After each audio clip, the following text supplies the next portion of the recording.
My dear students, আশা করি তোমরা সকলে ভালো আছো। আজকে আমরা আলোচনা করব কম্পিউটেশনাল ফিজিক্সের প্রথম চ্যাপ্টারের নাম হলো review of C plus plus programming ল্যাঙ্গুয়েজের আমরা কন্ট্রোল ফ্লো বা প্রোগ্রামের প্রবাহ নিয়ন্ত্রণ নিয়ে আমরা আলোচনা করব। আজকে শুধু আমরা কন্ডিশনস নিয়ে আলোচনা করব, বিভিন্ন কন্ডিশন। তাহলে আলোচনা শুরু করা যাক। C++ condition and if statements.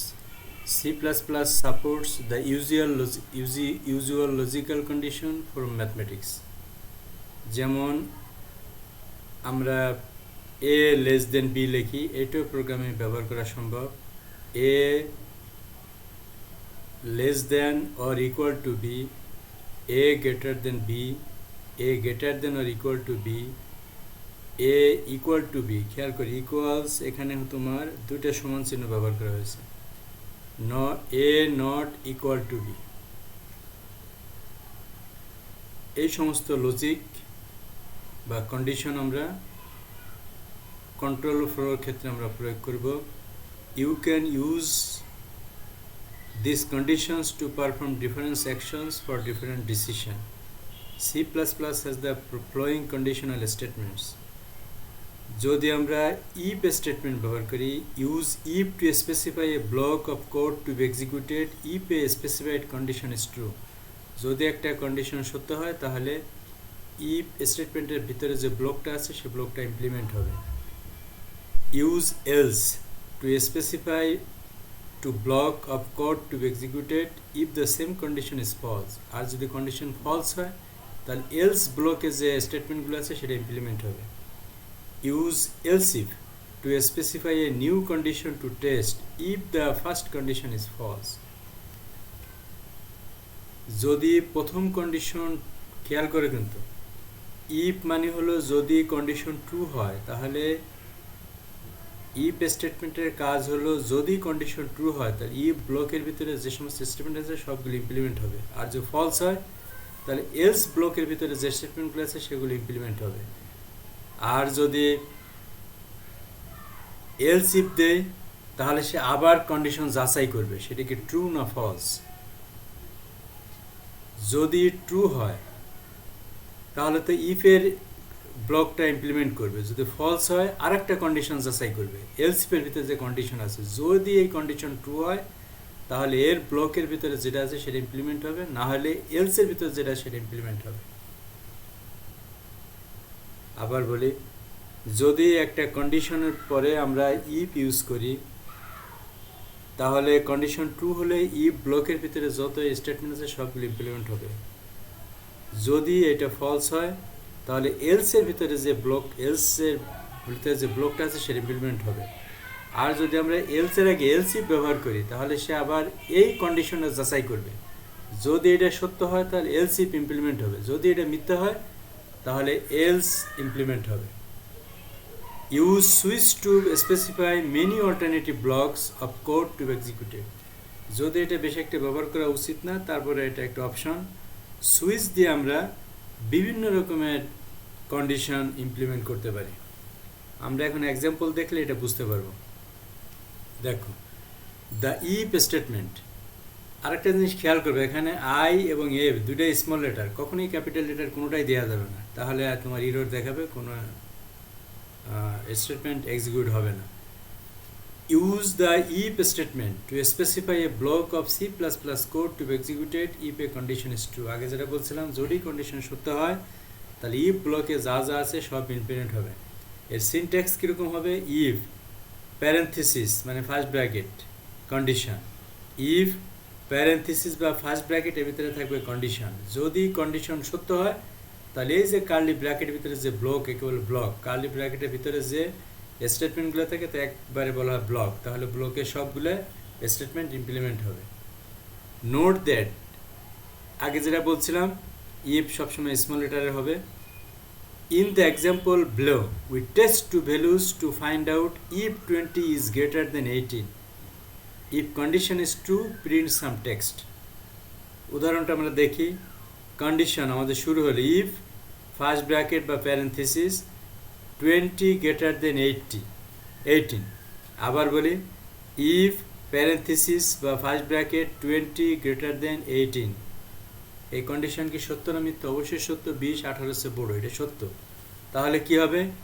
এই কার্লি ব্র্যাকেটের ভিতরে আমরা একটা স্টেটমেন্ট দিয়েছি, output statement, C out, insertion operator, inverted comma, 20 is greater than 18 semicolon. খেয়াল করো, এর দ্বারা আমরা কি বুঝলাম? আউটপুট কি হবে? অবশ্যই এইটুকের আউটপুট হবে, তুমি মনিটরে দেখবা 20 ইজ গ্রেটার দেন 18। কারণ কি? আমাদের ইফ কন্ডিশন, ইফের ভিতরে যে কন্ডিশন আছে এটা সত্য। সত্য মানে ব্লকের ভিতরে যা আছে সেটা ইমপ্লিমেন্ট হবে। আর তুমি যদি এখানে 20 না দিয়ে 15 দিতা, 15 গ্রেটার দেন 18, তাহলে আর এটা আউটপুট কিছুই পেতে না, আউটপুট কিছুই পেতে না। তাহলে ইফের ভিতরে কন্ডিশনে যা আছে সেই কন্ডিশন সত্য হলে এই কার্লি ব্র্যাকেটের ভিতরে যা আছে একে বলে ব্লক, এই ব্লকটা ইমপ্লিমেন্ট হবে। আর মিথ্যা হলে আর ইমপ্লিমেন্ট হবে না।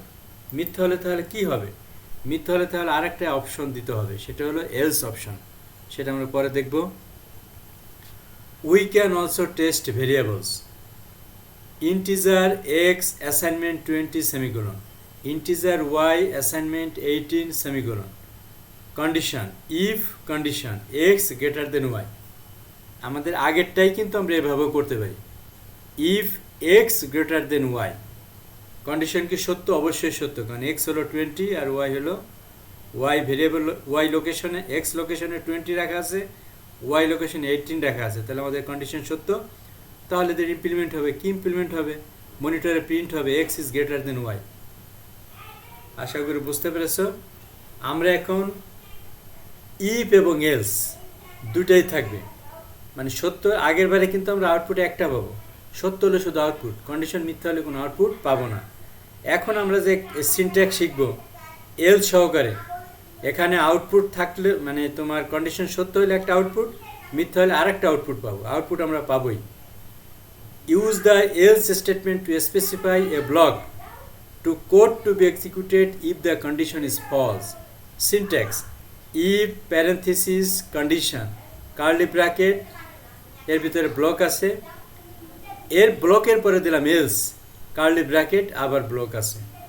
যদি কন্ডিশন সত্য হয় তাহলে ইফ কন্ডিশনের যে ব্লক আছে ওই ব্লকটা ইমপ্লিমেন্ট হবে, এলস এরটা ইমপ্লিমেন্ট হবে না। যদি মিথ্যা হয়, ইফ কন্ডিশনের ব্লকটা ইমপ্লিমেন্ট হবে না, এলস কন্ডিশনের যে ব্লকটা আছে এটা ইমপ্লিমেন্ট হবে।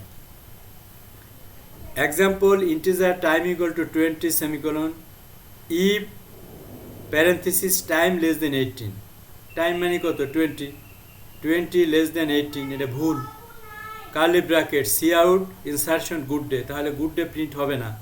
Else curly bracket C out good evening, তাহলে গুড ইভিনিং প্রিন্ট হবে। এর ফলে আমরা মনিটর আউটপুট পাবো গুড ইভিনিং, কারণ আমাদের কন্ডিশন ফলস। তাহলে কন্ডিশন যদি সত্য হতো, তুমি যদি এখানে টাইম অ্যাসাইনমেন্ট 20 না দিয়ে 10 দিতা, তাহলে টাইম অ্যাসাইনমেন্ট 10 মানে টাইম লোকেশানে 10 রাখা আছে, এই 10 অবশ্যই লেস দেন 18, তাহলে কন্ডিশন সত্য। তাহলে তোমার মনিটরে প্রিন্ট হবে গুড ডে, এই সি আউটটা ইমপ্লিমেন্ট হবে, এটার ইমপ্লিমেন্ট হবে না। আর যদি আমরা এইভাবে লিখি তাহলে তোমার গুড ডে ইমপ্লিমেন্ট হবে না, ইমপ্লিমেন্ট হবে গুড ইভিনিং। পরের সি আউট স্টেটমেন্ট ইমপ্লিমেন্ট হবে। এবার আমরা দেখব এলস ইফ। তাহলে এবার কি করলাম? আগে আমরা শিখছি প্রথমে ইফ, তারপরে ইফ এলস। এবার শিখব ইফ এলস ইফ এলস। ঠিক আছে? এবার আমাদের আউটপুট কমপক্ষে একটা পাবো, আউটপুট কমপক্ষে একটা। এলস থাকলে আউটপুট কমপক্ষে একটা, দুটো, হ্যাঁ কমপক্ষে একটা আউটপুট পাওয়া যাবে। তাহলে সিনট্যাক্সটা কীরকম দেখো, if parenthesis condition 1 curly bracket মানে block, else if condition 2 curly bracket আর একটা ব্লক, এলস আর একটা ব্লক। তাহলে এখানে কন্ডিশন দুইটে। প্রথম কন্ডিশন যদি সত্য হয় তাহলে প্রথম ব্লকটা ইমপ্লিমেন্ট হবে, পরেরগুলো আর সে রিড করবে না, বাদ। তাহলে আমরা একটা আউটপুট পেলাম। প্রথম কন্ডিশন যদি মিথ্যা হয় তাহলে সে এলস ইফের সেকেন্ড কন্ডিশনে যাবে। তাহলে কিন্তু আবার বলি, প্রথম কন্ডিশন সত্য, প্রথম ব্লক ইমপ্লিমেন্ট হবে, এই ব্লকটা এই কার্লি ব্র্যাকেটের মধ্যে যা আছে এটা ইমপ্লিমেন্ট হবে। প্রথম কন্ডিশন মিথ্যা, তাহলে প্রথম ব্লকটা ইমপ্লিমেন্ট হবে না, সে দ্বিতীয় কন্ডিশন চেক করবে, যদি দ্বিতীয় কন্ডিশন সত্য হয় তাহলে এলস ইফের ব্লকটা সে ইমপ্লিমেন্ট করবে, উপরেরটা নিচেরটা সে ইমপ্লিমেন্ট করবে না। যদি দ্বিতীয়টাও মিথ্যা হয় তাহলে সে এলসটা ইমপ্লিমেন্ট করবে।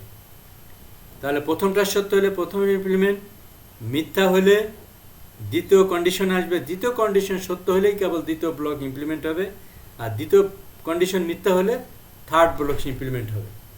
তাহলে প্রথমটা সত্য হলে প্রথমটা ইমপ্লিমেন্ট, প্রথমটা মিথ্যা হলে দ্বিতীয় ইমপ্লিমেন্ট হইতেও পারে, না হইতে পারে।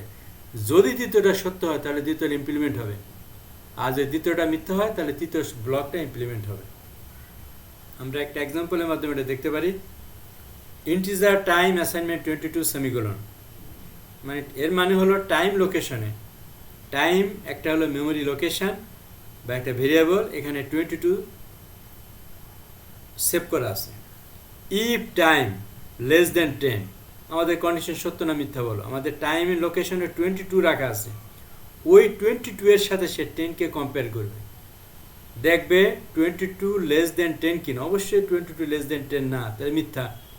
তো এই ব্লকে কি আমরা স্টেটমেন্ট দিয়েছি, C out insertion operator good morning semicolon, তাহলে গুড মর্নিং ম্যান ইমপ্লিমেন্ট হবে না, তুমি মনিটরের আউটপুটে গুড মর্নিং পাবা না। এলস ইফ, এখন এই কন্ডিশন সত্য, টাইম লেস দেন 20, তা টাইম তো আমাদের 22, এটা তো 20, এটাও মিথ্যা, তাহলে এটাও ইমপ্লিমেন্ট হবে না। ঠিক আছে, এলস, তাহলে আমাদের কন্ডিশন দুইটাই মিথ্যা, তাহলে আমাদের আউটপুট কী হবে, last block C out insertion operator good evening, তাহলে আমাদের আউটপুট পাবো গুড ইভিনিং। কিন্তু খেয়াল করে, যদি আমি এই জায়গায় 8 দিতাম তাহলে কিন্তু আউটপুট হইতো গুড মর্নিং। যদি এটা আমরা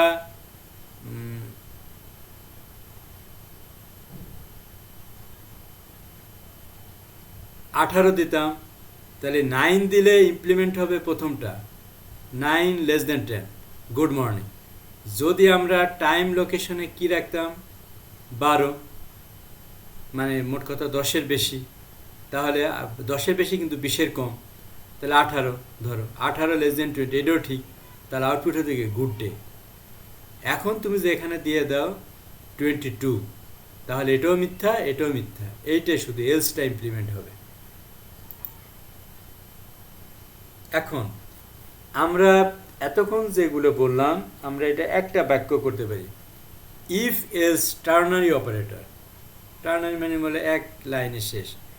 There is also a shorthand if else which is known as ternary operator because it consists of 3 operand. It can be used to replace multiple lines of code with a single line. It is often used to replace simple if else statement. তাহলে আমরা if else একে বলে short hand statement, ternary operator, ternary মানে হলো একটা লাইনে তিনটে operant আছে। সিনট্যাক্সটা কি, variable, assignment, condition, question mark, variable, assignment, parenthesis, condition, question mark, আমাদের প্রথম কন্ডিশন। এবং একটাই, যদি এই কন্ডিশন সত্য হয়, এই কন্ডিশন সত্য হতে পারে, মিথ্যা হতে পারে। ঠিক আছে, আবার বলি সিনট্যাক্স হলো variable, assignment, parenthesis, condition, question mark, expression true, colon, expression false, semicolon. তাহলে আমরা এখন একটা এক্সাম্পল দেখি। আমরা যদি এইটা কোডিং করি তাহলে কি পাবো, integer time assignment 20 semicolon, if time less than 18 C out insertion goodbye. তাহলে আমাদের স্টেটমেন্ট কি, ভুল, তাহলে এটা গুড ডে প্রিন্ট হবে না, এলস অন্যথায় C out good evening, good evening print হবে। এইটা আমরা এক লাইনে লিখতে পারি। কীভাবে, ইন্টিজার টাইম অ্যাসাইনমেন্ট 20, এটা ঠিক আছে। স্ট্রিং, এবার দেখো আমরা এতক্ষণ শুধু ইন্টিজার করেছি, আইএনটি, এখন স্ট্রিং দিয়েছে। আমরা এতক্ষণ যে নাম্বার নিয়ে কাজ করছি সেগুলো সব তোমার নাম্বার এবং পূর্ণ সংখ্যা, এখন ইন্টিজার। এখন আমরা একটা নতুন ভেরিয়েবল নাম হলো রেজাল্ট। ঠিক আছে, এই রেজাল্ট তো তোমার হবে পাস অথবা ফেল অথবা যে কোনো একটা সংখ্যা, যে কোনো একটা স্ট্রিং নাম। এই কারণে আমরা রেজাল্টটা হলো স্ট্রিং টাইপ ডাটা, আর টাইমটা হলো তোমার ইন্টিজার টাইপ ডাটা। এই ইন্টিজার স্ট্রিং হলো ডাটা টাইপ। টাইম অ্যাসাইনমেন্ট 20, মানে টাইমের মান 20, এটা একটা পূর্ণ সংখ্যা বলে ইন্টিজার টাইপ ডাটা টাইপ। আর রেজাল্ট হলো তোমার যে কোনো লেখা, এই কারণে তোমার কি string data type, string result, assignment, condition, time less দেন 8, এটা সত্য না মিথ্যা? অবশ্যই এটা মিথ্যা। মিথ্যা হলে তোমার দেখো আগের লাইনে চলে যায়, মিথ্যা হলে তোমার পরেরটা আউটপুট হবে, পরের স্টেটমেন্ট, আর সত্য হলে আগের স্টেটমেন্ট। ঠিক আছে, তাহলে এটা মিথ্যা, তাহলে গুড ডে আউটপুট হবে না, আউটপুট কী হবে? Good evening. C out result. তা রেজাল্ট কোনটা নিবে? প্রথমটা নিবে না, নিবে দ্বিতীয়টা। সত্য হলে নিবে প্রথমটা, মিথ্যা হলে দ্বিতীয়টা। তাহলে আমাদের কন্ডিশন তো মিথ্যা। টাইম মানে 20, 18 চেয়ে কম, এটা মিথ্যা। তাহলে প্রথমটা সত্য হওয়ার জন্য প্রযোজ্য ছিল, দ্বিতীয়টা গুড ইভিনিং। আমাদের আউটপুট হবে গুড ইভিনিং। আশা করি তোমরা সবাই বুঝতে পেরেছো। না বুঝলে মোবাইলে যোগাযোগ করো, পরের লেকচার আবার ক্লিয়ার করার চেষ্টা করবো। সবাই ভালো থেকে সুস্থ থাকো, সবাইকে ধন্যবাদ।